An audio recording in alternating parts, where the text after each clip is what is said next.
Hi అండి. Welcome to మను కన్నా channel. ఈరోజు స్పెషల్ ఏంటంటే ఎగ్ కర్రీ. హాఫ్ బాయిల్ టైప్‌లో ఎగ్ కర్రీ చేస్తున్నాను. ఫస్ట్ అయితే నేను ఆనియన్స్ కట్ చేసుకున్నాను. ఒక 4 మీడియం సైజ్ ఆనియన్స్.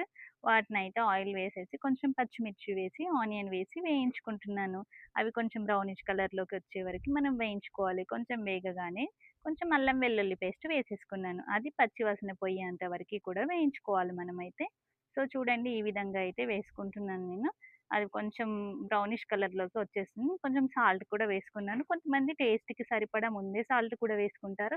లేదా కొంచెం వేగడం కోసం కూడా వేసుకుంటారు. నేనైతే లైట్‌గా వేసుకున్నాను. తొందరగా వేగటం కోసం అని చెప్పేసి.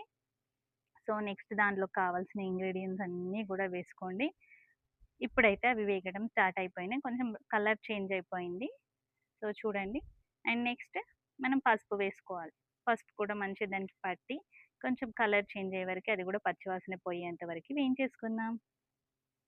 సో, ఎవరైనా కొత్తగా మన ఛానల్‌ని చూస్తున్నట్లయితే ప్లీజ్ సబ్స్క్రైబ్ టు అవర్ మను కన్నా channel. Please share, like and comment. And ఇది కూడా వేయించేసుకుంటున్నాను నేను.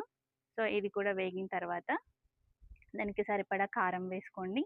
నేనైతే కారం వేసుకుంటున్నా. ఒక 2 టేబుల్ స్పూన్స్ ఆఫ్ కారం. నెక్స్ట్ దానికి సరిపడా సాల్ట్. అప్పుడైతే సాల్ట్ కొంచెం వేసుకున్నాను కదా! మళ్ళీ కొంచెం ఎక్కువగా వేయకుండా సరిపోయేటట్టు వేసుకుంటున్నాను. కావాలంటే మీరు కూడా టేస్ట్ చూసుకొని వేసుకోండి మీకు తగ్గట్టుగా. సో, ఇవన్నీ వేసుకొని కలిపిన తర్వాత కొంచెం వాటర్ యాడ్ చేసేసుకోండి. కొంచెం గ్రేవీ కావాలి. ఆనియన్ కూడా బాయిల్ అవ్వాలి కాబట్టి. సో, నేనైతే ఇవి 2 వేసేసుకున్నాను. నెక్స్ట్ వాటర్ కూడా పోసేసుకుంటున్నాను. ఒక హాఫ్ కప్ ఆఫ్ వాటర్ కూడా పోసుకున్నాను. అది కొంచెం మంచిగా కలిపేసి సో, వాటర్ పోసి పక్కన మూత పెట్టి ఒక 2 మినిట్స్ ఉంచాను. సో, ఇలా దగ్గరకొచ్చేసింది మీడియం ఫ్లేమ్‌లో పెట్టుకోంగానే.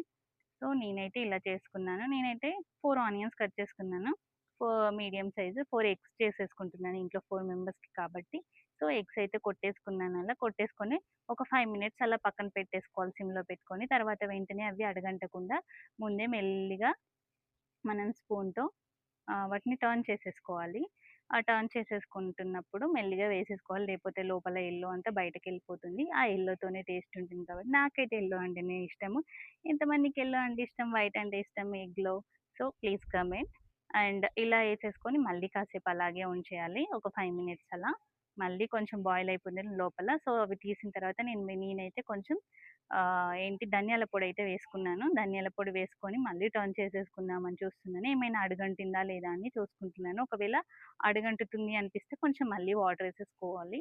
ఎందుకు అనంటే మళ్ళీ మనకి అడుగంటితే ఎగ్ కర్రీ బాగుండదు కాబట్టి. సో, వాటర్ అయితే ఏసేసుకోండి. నాకైతే అయిపోయింది. మోస్ట్‌లీ బాయిల్ అయిపోయింది ఎగ్ అయితే. చూడండి. నేనైతే మళ్ళీ కాసేపు మొత్తం ఫినిష్ చేసేసుకొని అన్నీ టర్న్ చేసేసుకున్నాను. టర్న్ చేసేసుకొని కొంచెం గరం మసాలా కూడా వేసుకున్నాను. ఎగ్ కదా! కొంచెం స్మెల్ రాకుండా ఉండటం కోసమని కొంచెం మసాలాలు యాడ్ చేస్తేనే బావుంటుంది. చూడండి నేనైతే గరం మసాలా కూడా వేసుకున్నాను. అలాగే ఉంచేసి కాసేపు మళ్ళీ మూత పెట్టాను. ఒక 2, 3 మినిట్స్. సో, ఇలా అయితే అయిపోయింది ఫైనల్ లుక్ అయితే. చూడండి టేస్టీ టేస్టీ యమ్మీ యమ్మీ ఎగ్ కర్రీ లాస్ట్‌లో కొరియాండర్ వేసేసుకోవాలి. Thank you for watching my channel and please subscribe my channel. Thank you so much for all. మీరు కూడా ట్రై చేసి ఎలా ఉందో చెప్పమని చెప్తున్నాను నేను. థాంక్